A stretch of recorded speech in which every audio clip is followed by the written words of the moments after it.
नमः समयसाराय स्वानुभूत्या चकाशते चित्स्वभावाय भावाय सर्वभावान्तरक्षिदे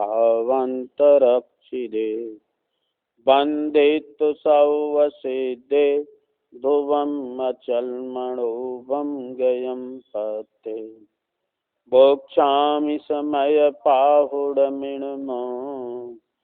शुद्ध केवली भणिदम् निज स्वरूप को परम रस जामे भरो अपार बंदों परमानंद में समय सार अविकार कुंद कुंद मुनि चंदवर अमृत चंद मुनि आत्म रसी बनारसी वंदो पद अरविंद। श्रीमद् भगवत कुंद कुंदाचार्य देव द्वारा रचित समय सारजी परमागम के कर्ता कर्म अधिकार में यहाँ ज्ञान से कर्तापने का नाश कैसे होता है, इसके उत्तर में गाथा 97 अवतरित होती है, जिसमें आचार्य भगवंत कहते हैं यदेण दुशोकता आदाड़ी क्षय विदुहि परिकहि दो एवं कल जो जान दी सो मुंच दीक्षब कते तम इस हेतु से परमार्थ विधि करता कहें इस आत्म को यह ज्ञान जिसको होई वह छोड़े सकल कर्तृत्व को। अर्थ इस पूर्वोक्त कारण से निश्चय न कि जानने वाले ज्ञानियों ने उस आत्मा को इस प्रकार कर्ता कहा है। अतः ऐसा जो जानता है वह ज्ञानी सर्व कर्तृत्व को छोड़ता है। टीका जिस कारण से यह आत्मा अज्ञान से पर और आत्मा के एक पने का विकल्प करता है, उस कारण से निश्चय से कर्ता प्रतिभाषित होता है, तथा जो ऐसा जानता है वह समस्त कर्तृत्व को छोड़ता है, अतः वह अकर्ता प्रतिभाषित होता है। इसे ही स्पष्ट करके समझाते हैं। इस जगत में यह आत्मा प्रगट अज्ञानी होता हुआ अज्ञान के कारण अनादि संसार से अब तक पुद्गल कर्म और स्वयं के भाव दोनों के मिले हुए आस्वाद का अनुभव करने से जिसकी अपने को भिन्न अनुभव करने की शक्ति मुद्रित हो गई है, ढक गई है, ऐसा अनादि से ही है, इसलिए पर और स्व को एक रूप जानता है। इस कारण मैं क्रोध हूँ इत्यादि विकल्प स्वयं करता है, अतः अपने निर्विकल्प रूप अकृत्रिम एक विज्ञान घन स्वभाव से भ्रष्ट होकर बारंबार अनेक विकल्पों में परिणमता हुआ कर्म प्रतिभाषित होता है। जब वही आत्मा ज्ञानी होता है तब सम्यक ज्ञान के कारण उस सम्यक ज्ञान के प्रारंभ से ही प्रसिद्ध हुए उद्गल कर्म के स्वाद से भिन्न अपने स्वाद के अनुभवन से जिसकी भेद का अनुभव करने की शक्ति प्रकट हो गई है, ऐसा होता है। तब वह ऐसा जानता है कि अनादि निधन निरंतर स्वाद में आता हुआ समस्त अन्य रसों के आस्वादों से विलक्षण या भिन्न अत्यंत मधुर मीठा एक चैतन्य स्वरूप रसमय तो यह आत्मा है, और उससे भिन्न रस वाली कसायली और स्वाद रहित कसाएं हैं। अतः उनमें एकत्व का विकल्प करना अज्ञान के कारण है। इस प्रकार ज्ञानी पर और आत्मा को भिन्न भिन्न अर्थात नाना रूप से जानता है, अतः वह अकृत्रिम एक नित्य ज्ञान ही मैं हूँ, और कृत्रिम अनित्य एवं अनेक क्रोधादि हैं वे मैं नहीं हूँ। ऐसा जानता हुआ मैं क्रोधादि हूँ इत्यादि विकल्प अपने में किंचित मात्र भी नहीं करता, ऐसे समझते ही कर्तापने को छोड़ता है और सदा उदासीन वितराग अवस्था स्वरूप होकर ज्ञाता ही रहता है। इसलिए वह निर्विकल्प अकृत्रिम नित्य एक विज्ञान घन होता हुआ अत्यंत अकर्ता प्रतिभाषित होता है। भावार्थ जो परद्रव्य और परद्रव्य के भावों के प्रति अपने कर्तृत्व को अज्ञान जानता है, वह स्वयं उनका कर्ता क्यों बनेगा? यदि उसे अज्ञानी रहना है तो परद्रव्य का कर्ता बने। इस प्रकार ज्ञान हो जाने के बाद परद्रव्य का कर्तृत्व नहीं रहता है। कल अपनी चर्चा यहाँ तक चली थी कि यह जीव अज्ञानी क्यों होता है, क्यों क्रोधादि में आत्म विकल्प करता है, क्यों धर्मादि में आत्म विकल्प करता है। तो इसका कारण यह है कि ये स्व पर में एकता करता है। क्या करता है? स्व पर में एकता करता है, पर और स्व को एक रूप जानता है। तो यह अज्ञानी आत्मा स्व पर की एकता क्यों करता है, क्यों क्रोधादि विकल्पों रूप परिणमता है? तो इसका समाधान है कि अनादि से ही आत्मा अपने निर्विकल्प रूप अभेद रूप अकृत्रिम एक विज्ञान घन स्वभाव से भ्रष्ट है। कैसा है? अनादि से ही आत्मा, कब से है ये हालत? अनादि से ही आत्मा भ्रष्ट है। ऐसा नहीं है कि पहले शुद्ध हो गया और बाद में भ्रष्ट हो गया हो। अनादि से ही भ्रष्ट है। किससे भ्रष्ट है? अपने निर्विकल्प रूप अकृत्रिम विज्ञान घन स्वभाव से भ्रष्ट है। अपने निर्विकल्प रूप माने अपने अभेद रूप, अकृत्रिम जो किसी के द्वारा बनाया गया नहीं है, ऐसा एक विज्ञान घन स्वभाव, ज्ञान का घन स्वभाव है। वो स्वभाव तो सभी जीवों का सदाकाल है, परंतु वह उस स्वभाव को नहीं देखता, इसलिए भ्रष्ट है। समझ में आया ना? क्यों भ्रष्ट है? कि वह अपने स्वभाव को नहीं देखता, नहीं जानता और स्वभाव में स्थिर नहीं होता, इसलिए भ्रष्ट है। अर्थात अपने अभेद अकृत्रिम शाश्वत विज्ञान घन ज्ञायक स्वभाव से अपरिचित है। क्या समझ? भ्रष्ट माने उसने अपना स्वभाव देखा नहीं, जाना नहीं, अनुभव नहीं।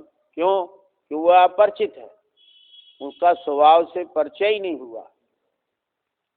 इसीलिए इसका उपयोग परद्रव्य एवं विकार सन्मुख ही रहता है। क्या रहता है? हाँ, इसलिए इसका उपयोग अनादि से ही परद्रव्य एवं विकार सन्मुख ही रहता है। इसने अपने ज्ञायक स्वभाव को कभी अपना विषय नहीं बनाया, माने कभी अपना ध्येय नहीं बनाया। निरंतर इसको परद्रव्य एवं विकारों का ही परिचय है। वो भी यथार्थ रूप से नहीं है, लेकिन उपयोग में ये ही विषय बनते हैं। परद्रव्य विषय बनता है, नु कर्म, द्रव्य कर्म, भाव कर्म अथवा क्रोधादि भाव विषय बनते हैं, लेकिन ज्ञान स्वभाव विषय नहीं बनता है। इसलिए यह परद्रव्य विकार के सन्मुख ही रहता है। वहाँ परद्रव्य और विकार का भेद नहीं जानता। क्या समझना? परद्रव्य और विकार की तरफ इसका उपयोग रहता है, लेकिन ये उनको उनमें भेद नहीं जानता कि ये परद्रव्य है और ये विकार है। ऐसा भेद नहीं जानने से परद्रव्य एवं विकार को एक रूप अनुभवता है। क्या समझना? क्रोध रूप अनुभवता है तो उसमें क्या करता है कि नो कर्म क्रोध और भाव कर्म क्रोध और जीव का विकार क्रोध, इनको मैं करता हूँ। हाँ एक मानता है, इकट्ठा। तो परद्रव्य एवं विकार को एक रूप अनुभवता है, इसीलिए क्रोधादि अन्य अनेक विकल्पों रूप परिणमता है। क्या? परद्रव्य एवं विकार को एक रूप अनुभवता है, भिन्न भी नहीं जानता, एक रूप अनुभवता है, इसीलिए क्रोधादि अनेक विकल्पों रूप परिणमता है। और क्रोधादि विकल्पों रूप परिणमता होने से वह अपने क्रोधादि विकल्पों का करता है। क्या है? सबका हो नहीं सकता है, लेकिन बनता तो है ना। क्रोधादि पर क्रोधादि के रूप तो परिणमता ही नहीं है, क्रोधादि अपने जो विकल्प हैं उन रूप परिणमता है, इसलिए अपने क्रोधादि विकल्पों का करता है। बनता तो पर का भी करता है, लेकिन अपने विकल्पों का करता तो है ही। प्रश्न, आत्मा ज्ञानी कैसे होता है? ये समझने की बात है कि वेद ज्ञान की शक्ति के कारण वही अज्ञानी आत्मा ज्ञानी होता है। हाँ, कौन होता है ज्ञानी? कि जो पहले अज्ञानी था वही ज्ञानी होता है। किस कारण से होता है? वेद ज्ञान शक्ति के कारण। पहले अज्ञानी था, वो अज्ञानी आत्मा ज्ञानी कैसे होता है? कि वेद ज्ञान शक्ति के कारण। वेद ज्ञान के द्वारा वह भिन्न जानता है अपने को, तब वह आत्मा ज्ञानी होता है। तब सम्यक ज्ञान के कारण उस सम्यक ज्ञान के प्रारंभ से ही प्रसिद्ध हुए पुद्गल कर्म के स्वाद से भिन्न अपने स्वाद के अनुभवन से ज्ञानी अज्ञान भाव रूप परिणमित नहीं होता। सम्यक ज्ञान के कारण, उस सम्यक ज्ञान के प्रारंभ से ही प्रसिद्ध हुए पुद्गल कर्म के स्वाद से भिन्न अपने स्वाद के अनुभवन से। ख्याल में आई बात? हाँ, जब से वेद ज्ञान के कारण आत्मा ज्ञानी हुआ, सम्यक ज्ञान हुआ, और सम्यक ज्ञान के प्रारंभ से ही, माने जब से सम्यक ज्ञान हुआ तभी से प्रसिद्ध हुए पुद्गल कर्म के स्वाद से भिन्न अपने स्वाद के अनुभव से ज्ञानी होता है। माने पुद्गल कर्म का स्वाद भिन्न है और मेरा स्वाद भिन्न है, ऐसा अनुभव होने से ज्ञानी अज्ञान भाव रूप परिणमित नहीं होता। क्या समझना है?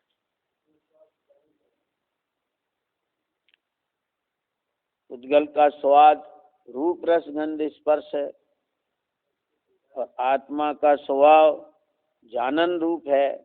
ऐसा भेद का अनुभव होने से वह ज्ञानी अज्ञान भाव रूप परिणमित नहीं होता। यहाँ आत्मख्याति टीका से स्पष्ट ही है। क्या स्पष्ट है? कि सम्यक ज्ञान का प्रारंभ कहाँ से होता है? चौथे गुण स्थान से होता है। क्या समझ? कहाँ से होता है? चौथे गुण स्थान से होता है। और जहाँ सम्यक ज्ञान होता है वहाँ आत्मानुभव होता है। लिखा है ना, पुद्गल कर्म के स्वाद से भिन्न अपने स्वाद के अनुभवन से, इससे भिन्न अपने स्वाद का अनुभव होता है। तो जो अनुभव होता है वो किसके होता है? कि सम्यक ज्ञान के प्रारंभ से ही होता है। सम्यक ज्ञान का प्रारंभ चौथे गुण स्थान से होता है, किसी के 5वें गुण स्थान से भी हो सकता है और किसी के 7वें गुण स्थान से भी हो सकता है। क्या समझना है? हाँ, बात समझ में आई कि नहीं आई? मैंने सम्यक ज्ञान का इसमें लिखा है कि सम्यक ज्ञान के प्रारंभ से ही क्या प्रसिद्ध हुए पुद्गल कर्म के स्वाद से भिन्न अपने स्वाद के अनुभवन से। ख्याल में आया ना? तो पुद्गल कर्म से भिन्न अपने स्वाद का अनुभवन है ना, किसको? जहाँ से सम्यक ज्ञान का प्रारंभ हुआ वहीं से। अब सम्यक ज्ञान का प्रारंभ कहाँ से हुआ? चौथे गुण स्थान से। किसी को सातवां भी होता है, पहले से सीधा सातवां भी होता है, और किसी को पहले से पांचवां भी होता है, और किसी को पहले से चौथा होता है। हालांकि पहले से चौथा ही ज्यादा होता है, लेकिन किसी किसी द्रव्यलिंगी मुनि को पहले गुणस्थान से सातवां गुणस्थान भी होता है। हाँ, द्रव्यलिंगी कोई होगा। हाँ, द्रव्यलिंगी मुनि होगा और उसके मिथ्यात्व का अभाव हो तो पहले के बाद सीधा सातवां हो सकता है। ऐसे ही पहले से पांचवां गुणस्थान प्रतिमाधारी श्रावक को हो सकता है। क्या समझ? और अवृत्ति को यदि मिथ्यात्व का नाश होगा तो चौथा ही होगा, दूसरा नहीं होगा। अब सवाल ये है कि सम्यक ज्ञान का प्रारंभ से ही उसके आत्मा का अनुभवन है। तो आत्मा का अनुभवन है तो ये इस बात की सिद्धि होती है कि आत्मानुभव चौथे गुणस्थान में भी है।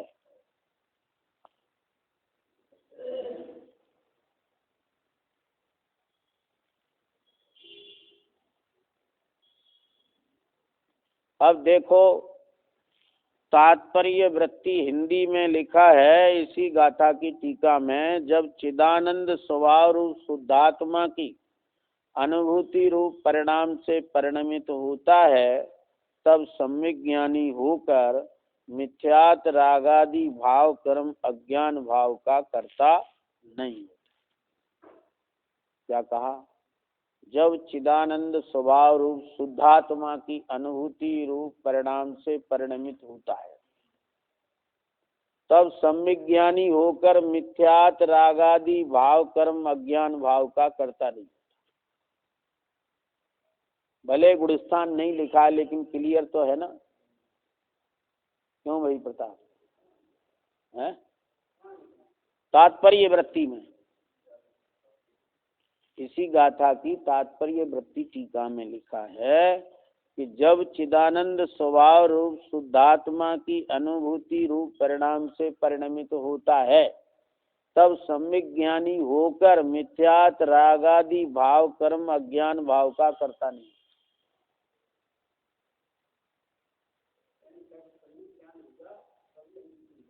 हाँ हाँ, और उसके अभाव, सम्यक ज्ञान होने पर अभाव किसका हुआ?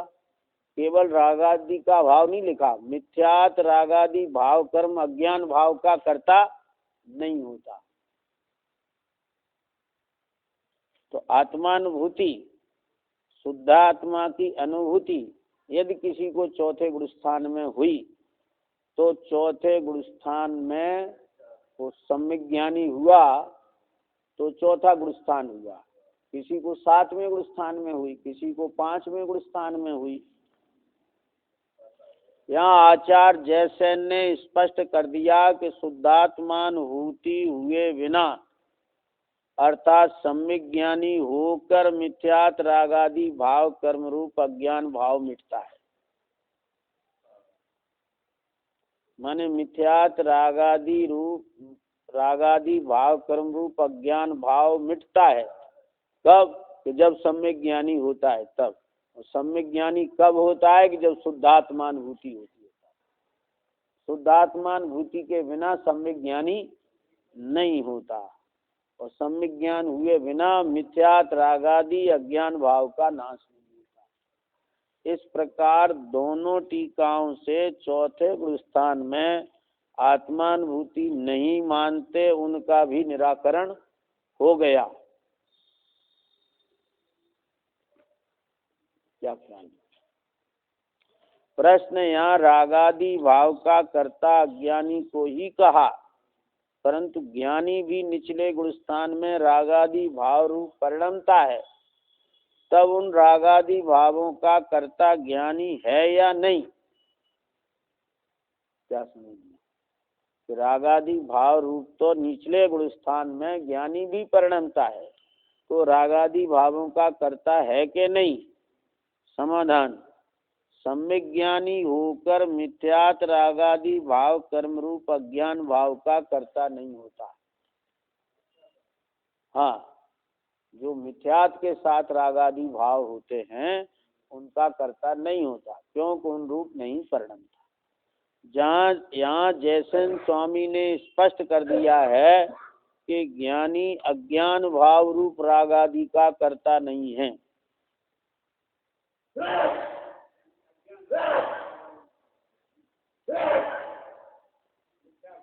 अज्ञान भाव रूप राग आदि का कर्ता नहीं है। अमृतचंद्र देव ने भी ये बात कई जगह कही है, और वो जयसेन स्वामी ने भी यहाँ कहा है कि अज्ञान भाव रूप राग आदि का कर्ता नहीं है, क्योंकि ज्ञानी अज्ञान भाव रूप नहीं परिणमता है।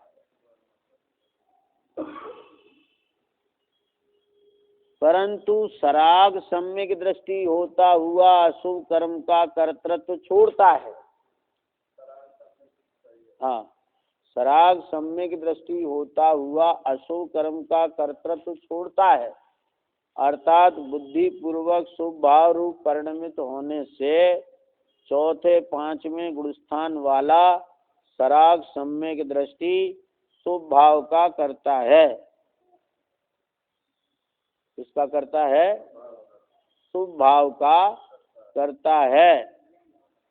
वही जीव निश्चय चारित्र का अविनाभावी वीतराग सम्यक दृष्टि होकर शुभ अशुभ सर्व कर्म कर्तृत्व को छोड़ता है। ख्याल में आया? माने सराग सम्यक दृष्टि के माने चौथे पांचवें गुणस्थान वाले के अशुभ कर्म का कर्तृत्व नहीं है। हाँ, इसका मतलब शुभ कर्म का कर्तृत्व है,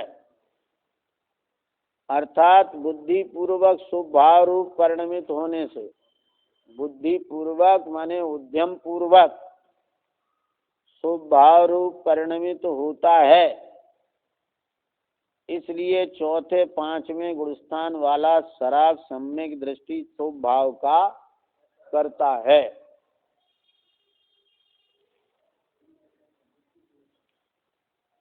हाँ, वही जीव निश्चय चारित्र का अविनाभावी वीतराग सम्यक दृष्टि होकर माने छठवें सातवें गुणस्थान वाला होकर शुभ अशुभ सर्व कर्म का कर्तृत्व छोड़ता है, अर्थात बुद्धि पूर्वक शुभाशुभ भाव रूप नहीं परिणमता। हाँ, इसका एक अर्थ ऐसा भी हो सकता है, उद्यम पूर्वक शुभाशुभ भाव रूप नहीं परिणमता। सहज आए तो आए, उद्यम पूर्वक शुभाशुभ भाव रूप नहीं परिणमता होने से शुभाशुभ भाव का कर्ता नहीं है। फिर भी जो मानते हैं ज्ञानी रागादि भावों रूप पर्यायों को परद्रव्य मानते हैं, इसलिए रागादि का कर्ता नहीं है, ऐसी मान्यता का निराकरण हो गया। जो ऐसा मानते हैं ज्ञानी रागादि भाव रूप पर्यायों को परद्रव्य मानते हैं, इसलिए वे रागादि के कर्ता नहीं हैं, तो कहते हैं ऐसी मान्यता का निराकरण हो गया। जिस भाव रूप परिणमता है वो उस भाव का कर्ता होता है। प्रश्न यहाँ टीका में लिखा है भिन्न रस वाली कसायली और स्वाद रहित कसाएं हैं, अतः उनमें एकत्व का विकल्प करना अज्ञान के कारण है। समझ में आया ना? भिन्न रस वाली कसायली और स्वाद रहित कसाएं, कसाएं होती है ना, तो ये कैसी हैं? भिन्न रस वाली, माने चैतन्य रस से भिन्न रस वाली हैं। हाँ, चैतन्य रस से भिन्न रस वाली हैं। और कैसा है इनका स्वाद? कसायला, कसायली और स्वाद रहित हैं कसाय, अतः उनमें एकत्व का विकल्प करना अज्ञान के कारण है, करना अज्ञान है। इसका अर्थ क्या? ये प्रश्न है।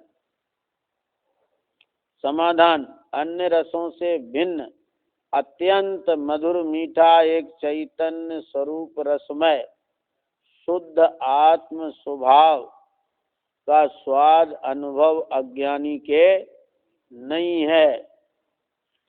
क्यों नहीं? क्योंकि वह आत्म स्वभाव से भिन्न रस वाली नो कर्म द्रव्य कर्म भाव कर्म रूप कसेली कसायों में ही अज्ञान के कारण एकत्व का विकल्प अनुभव करता है। समझ में आया? प्रश्न तो समझ में आ गया ना? कि प्रश्न भी पढ़ें दोबारा? प्रश्न यह है, यहाँ टीका में लिखा है कि भिन्न रस वाली कसायली और स्वाद रहित कसाएं, अतः उनमें एकत्व का विकल्प करना अज्ञान के कारण है। हाँ, तो उनमें एकत्व का विकल्प करना अज्ञान के कारण है। तो समाधान सुनो, अन्य रसों से भिन्न अत्यंत मधुर मीठा एक चैतन्य स्वरूप रसमय शुद्ध आत्म स्वभाव का स्वाद अनुभव अज्ञानी के नहीं है। क्यों नहीं है? क्योंकि वह आत्म स्वभाव से भिन्न रस वाली नो कर्म द्रव्य कर्म भाव कर्म रूप कसेली कसायों में ही अज्ञान के कारण एकत्व का विकल्प अनुभव करता है। क्या करता है? हाँ, तीनों में एकत्व करता है। अकेला जो भाव है क्रोधादि का, उसमें एकत्व करता है, इसलिए वो अज्ञानी है, ऐसा नहीं। नो कर्म रूप क्रोधादि और कर्म रूप क्रोधादि, कर्म के उदय रूप क्रोधादि और चैतन्य के विकार रूप क्रोधादि, इन सब को एक मानकर अनुभव करता है।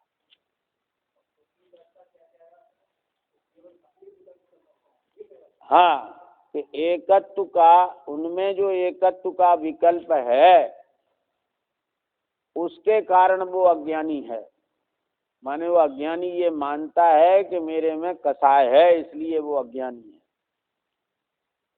है। ऐसा प्रश्नकार का आशय था।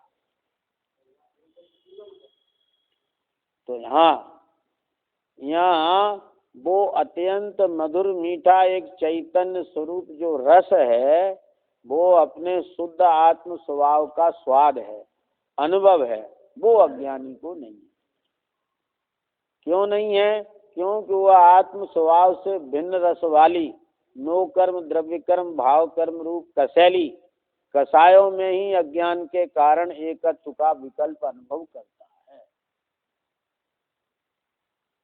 सब में एकत्व करता है, बल्कि वो नो कर्म रूप शरीर की क्रोधाकृति और शस्त्र आदि और क्रोध का उदय और भाव, ये मैं करता हूं।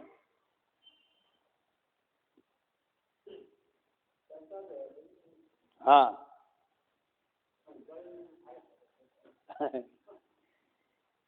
इस प्रकार ज्ञानी पर और आत्मा में एकत्व नहीं करता। क्या? पर और आत्मा में एकत्व नहीं करता। भिन्न भिन्न अर्थात अनेक रूप से नो कर्म द्रव्य कर्म भाव कर्म रूप से क्रोधादि को जानता है और अपने आप को अकृत्रिम एक नित्य ज्ञान ही मैं हूँ। क्या जानता है? मैं अपने आप को कैसा जानता है कि अकृत्रिम, किसी के द्वारा बनाया हुआ नहीं, एक हूँ, नित्य हूँ माने त्रिकाल हूँ और ज्ञान ही मैं हूँ। और नो कर्म द्रव्य कर्म भाव कर्म अजीव क्रोधादि रूप मैं नहीं हूँ। क्या अजीव क्रोधादि रूप मैं नहीं हूँ ऐसा जानता है, क्योंकि वे क्रोधादि अनेक पुद्गल परमाणुओं से रचित हैं। नो कर्म द्रव्य कर्म भाव कर्म रूप अजीव क्रोध हैं, वे पुद्गल परमाणुओं से रचित हैं, इसलिए कृत्रिम हैं और समय समय घटते बढ़ते होने से अनित्य हैं। इस प्रकार ज्ञानी परद्रव्य से निर्मित क्रोधादि को भिन्न जानता हुआ मैं क्रोधादि हूँ इत्यादि विकल्प अपने में किंचित भी नहीं करता। क्या समझ में आया? हाँ, वो जानता है कि ये नो कर्म द्रव्य कर्म भाव कर्म रूप क्रोधादि मेरे से भिन्न हैं और ये कृत्रिम हैं और घटते बढ़ते होने से अनित्य हैं और मैं नित्य हूँ, अकृत्रिम हूँ, ज्ञानमय हूँ।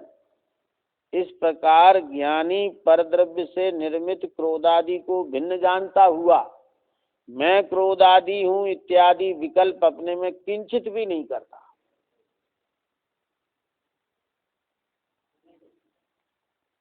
प्रश्न होता है, पहले तो आपने सराग सम्यक दृष्टि के मात्र अशुभ कर्तृत्व का ही निषेध किया था, परंतु यहाँ तो क्रोधादि का विकल्प किंचित मात्र नहीं ऐसा कथन होने से सुवचन विरोध आता है। सो क्यों है? तो अब सुनो, दोनों ही कथन टीकाकार आचार्यों के हैं, मात्र अपेक्षा भेद है। अपेक्षा समझो तो कोई विरोध नहीं है। जैसे न चार का कथन परिणाम अपेक्षा होने से गुणस्थान अनुसार जितने रागादि का अभाव है उतना कर्तृत्व नहीं है, और आचार्य अमृतचंद देव का कथन अभिप्राय की अपेक्षा है, क्योंकि ज्ञानी के क्रोधादि का किंचित भी अभिप्राय नहीं है, इसलिए ज्ञानी क्रोधादि का किंचित भी करता नहीं। हाँ हाँ, नहीं तो मने दोन कहने का मतलब यह है कि अमृतचंद देव का जो कथन है वो अभिप्राय की अपेक्षा है। हाँ, और जयसेन स्वामी ने इस तरह से अर्थ किया है कि जितना राग आदि नहीं है उतना अकर्तक,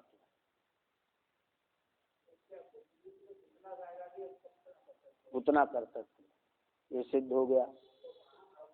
और उन्होंने कहा कि अभिप्राय बिल्कुल भी नहीं है। नहीं, कथन दोनों की अपेक्षा बता रहे हैं ना।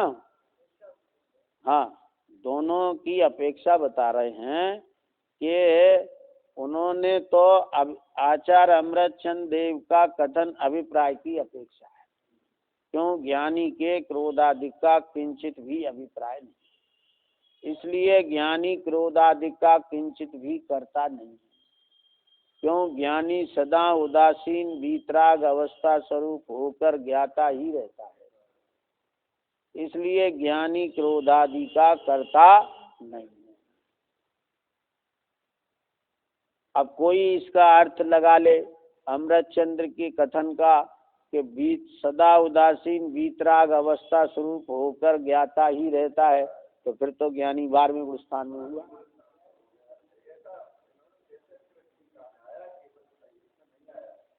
नहीं तो इस तरह का अर्थ लगाते हैं तो फिर 12वें गुण स्थान में ज्ञानी हो गया, तो 12वें गुण स्थान में ज्ञानी हो गया तो अज्ञान फिर ज्ञान 10वें गुण स्थान तक रहा। क्या समझ?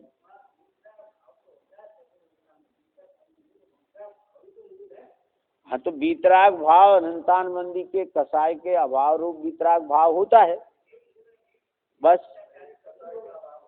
हाँ तो वो अज्ञान रूप कसाय तो अनंतान मंदी है ना, तो वहाँ अभिप्राय तो राग आग दह सदा, ये अभिप्राय है ज्ञानी का। भले राग उसके एक चौकड़ी का हो, 2 चौकड़ी का हो, 3 चौकड़ी का हो, लेकिन वो सारे राग को आग जानता है, इसलिए उसके कसाय का अभिप्राय नहीं। क्या समझ? अभिप्राय की अपेक्षा कथन किया है। हाँ और जयसेन स्वामी ने परिणाम की अपेक्षा लिया है, परिणाम की अपेक्षा लिया है, उनने अभिप्राय की अपेक्षा लिया है, परिणाम की अपेक्षा लिया है कि भाई जितना राग नहीं है उतना तो अकर्तृत्व है और जितना है उतना कर्तृत्व है। अब इसमें सिद्धांत में कोई बाधा नहीं आई। क्यों नहीं आई? कि जो परिणमता है सो करता है। क्या समझ? करता कौन? कि जो परिणमता है सो करता है। अब अर्थ लगाने वाले लोग यूं लगाते हैं अर्थ कि वो तो राग आदि रूप तो पर्याय परिणमती है, आत्मा परिणमता ही नहीं है, ऐसा वो जानता है ज्ञानी, इसलिए वो अकर्ता है।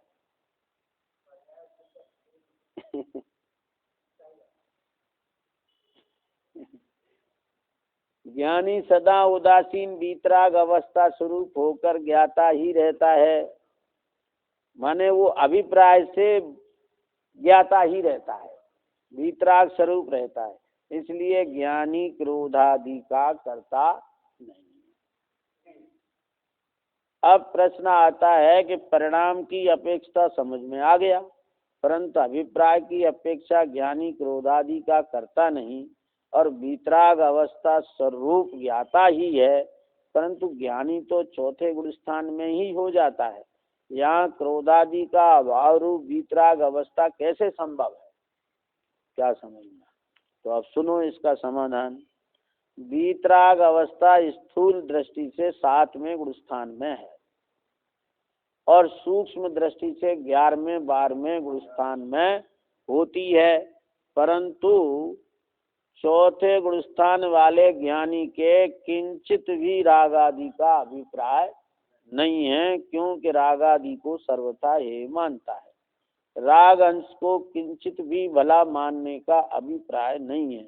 अतः ज्ञानी परद्रव्य और राग आदि से सदा उदासीन वीतराग अवस्था स्वरूप ज्ञाता ही रहता है, इसलिए वो निर्विकल्प अभेद अकृत्रिम नित्य एक विज्ञान घन होता हुआ अत्यंत अकर्ता प्रतिभाषित होता है।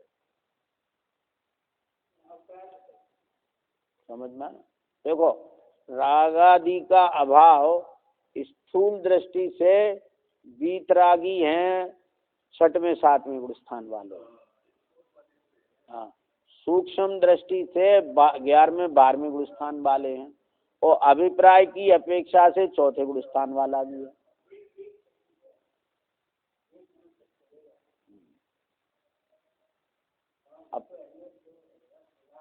अब कोई तो ये लगाते हैं कि भाई राग का अभाव या अमृतचंद देव कह रहे हैं ना, तो यहाँ तो 12वें गुण स्थान वाले मुनि की बात है। और जयसेन स्वामी इस प्रकार कह रहे हैं तो सराग सम्यक दृष्टि के तो राग है और वीतराग सम्यक दृष्टि के नहीं है, तो उनने भी ये कहा है कि उसके इतना राग नहीं है, इतना है, इतना है इतना नहीं है, तो उनका कथन परिणाम अपेक्षा से है और अमृतचंद देव का कथन अभिप्राय अपेक्षा से है और सूक्ष्म दृष्टि से यहाँ कोई कथन नहीं है। क्योंकि ये करणान योग नहीं है, द्रव्यान योग है। करणान योग कहता है 12वें गुण स्थान में वीतराग, क्या समझना है? करणान योग कहता है कि 9वें गुण स्थान में ब्रह्मचारी होता है, समझ गए ना? 8वें गुण स्थान तक अब ब्रह्म रहता है। हाँ, और चरणान योग जो है 7वीं प्रतिमा में ब्रह्मचारी कहता है।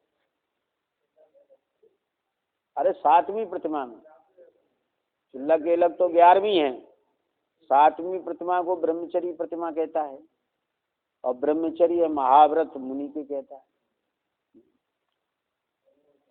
तो वो 7वीं प्रतिमा वाले को ही ब्रह्मचारी कहता है। वो तो अनियोग की पद्धति है अपनी, वो समझनी चाहिए।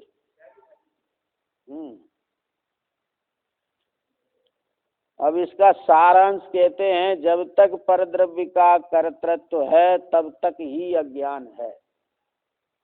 ज्ञान हो जाने के बाद परद्रव्य का कर्तृत्व नहीं रहता। क्या समझना?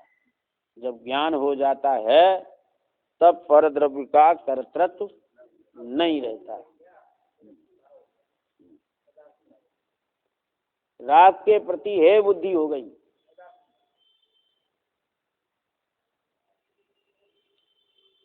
राग को भला नहीं जानता, राग का अंश भी भला नहीं है ऐसा जानता है। इसलिए अभिप्राय अपेक्षा 4थे गुण स्थान वाला भी वीतरागी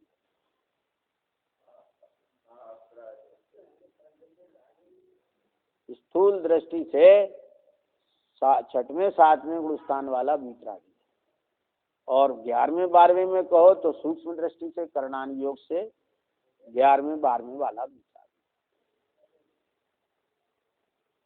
तो यहाँ कहते हैं परद्रव्य का कर्तृत्व जब तक है तब तक ही अज्ञान है। बस सीधी बात ही है। ये तो मूल कुंद का है। परद्रव्य का कर्तृत्व है तब तक ही अज्ञान है। ज्ञान हो जाने के बाद परद्रव्य का कर्तृत्व नहीं रहता। ठीक, अब आगे इसी बात को अगला कलश कहकर अमृतचंद देव और स्पष्ट करेंगे, वह व्याख्या कल होगी।